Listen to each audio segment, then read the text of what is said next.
ধরনের মানুষকে সালাম দেওয়া জায়েজ নেই। প্রিয় ভাই বোনেরা, যদিও সালামটি অনেক ফজিলতপূর্ণ একটা ইবাদত, রাসূলুল্লাহ সাল্লাল্লাহু আলাইহি ওয়াসাল্লাম সালামের গুরুত্ব এত বুঝিয়েছেন, সাহাবায়ে কিরামগণ বলেছেন আমরা কোনো একটা গাছের এই পাশে কাউকে দেখেছি, সালাম দিয়েছি, আবার যদি গাছের ওই পাশে গিয়ে আবার দেখা হয় নেক্সট, আবার তাকে সালাম দিতাম, আসসালামু আলাইকুম ওয়া রাহমাতুল্লাহ।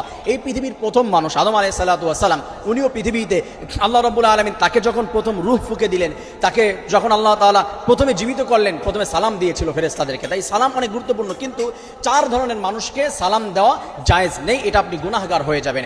1 নম্বরে হচ্ছে যারা বিধর্মী, অর্থাৎ মুসলিম ধর্মের বাহিরে যারা রয়েছে, এদেরকে আপনি সালাম দিতে পারবেন না, এদেরকে সালাম দেওয়া নিষেধ রয়েছে। যদি হিন্দু এবং অন্য ধর্মের, হিন্দু বৌদ্ধ খ্রিস্টান বা মুসলিম একসঙ্গে থাকে, সেই ক্ষেত্রে আপনি সালাম দিবেন কেমন করে? স্বাভাবিকভাবে তাদেরকে সালাম দেওয়া জায়েজ নেই। তারা যদি সালাম দেয়, উত্তর দিবেন শুধুমাত্র ওয়া আলাইকুম এতটুকু বলে। আর একসঙ্গে মুসলিম এবং অন্য ধর্মের কেউ যদি থাকে, সেক্ষেত্রে আমরা কেমন করে সালাম দিব? সেক্ষেত্রে সালাম দিব হচ্ছে আসসালামু আলা মানিত্তাবা আল হুদা। প্রিয় ভাই বোনেরা, আমি মনে হয় বিষয়টি বোঝাতে পেরেছি।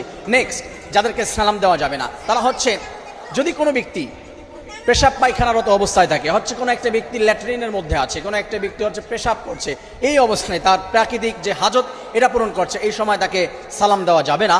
তার জন্য এই সময় সালামের উত্তরও সে দিতে পারবে না, তার জন্য এই সময় সালাম দেওয়া জায়েজ নেই, মনে রাখতে হবে। 2 নম্বর আমরা বলে ফেলেছি। 3 নম্বরে ওই ব্যক্তিকে সালাম দেওয়া যাবে না, সেটা হচ্ছে যদি কোনো ব্যক্তি প্রকাশ্যে কোনো ইবাদতের ভিতরে মগ্ন থাকে, কোনো ব্যক্তি সালাত আদায় করছে, কোনো ব্যক্তি কোরআন তেলাওয়াত করছে, এই ব্যক্তিকে আপনি গিয়ে সালাত আদায় করছে, আপনি তাকে যে সালাম দিতে পারবেন না।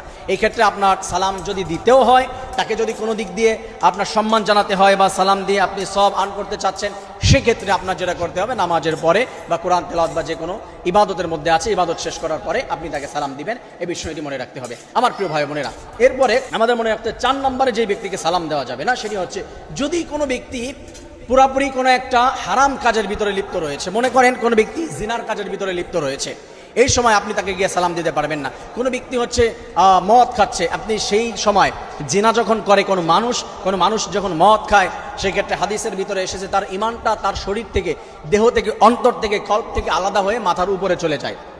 তার উপরে তখন প্রশ্ন চলে আসে তার ভিতরে ইমান আছে কিনা, এই অবস্থায় মারা গেলে সে জাহান্নামী হয়ে যেতে পারে। সেক্ষেত্রে আপনার সালাম থেকে বিরত থাকতে হবে। আমি মনে হয় বিষয়টি বোঝাতে পেরেছি। তো আমরা এই ক্ষেত্রগুলোতে মানুষদেরকে সালাম দেব না, সালাম দেওয়া থেকে বিরত থাকার চেষ্টা করব।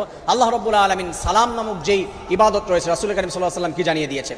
রাসূল বলে দিয়েছেন, তুতঈমুত তাআম ওয়া তুকরিউস সালাম আলা মান আরাফতা ওয়া মান লাম তারিফ। তুমি কাউকে খাবার খাওয়াবে, সালাম দিবে, তাকে তুমি চেনো আর না চিনো, তুমি তাকে খাবার খাওয়াও আর সালাম দাও।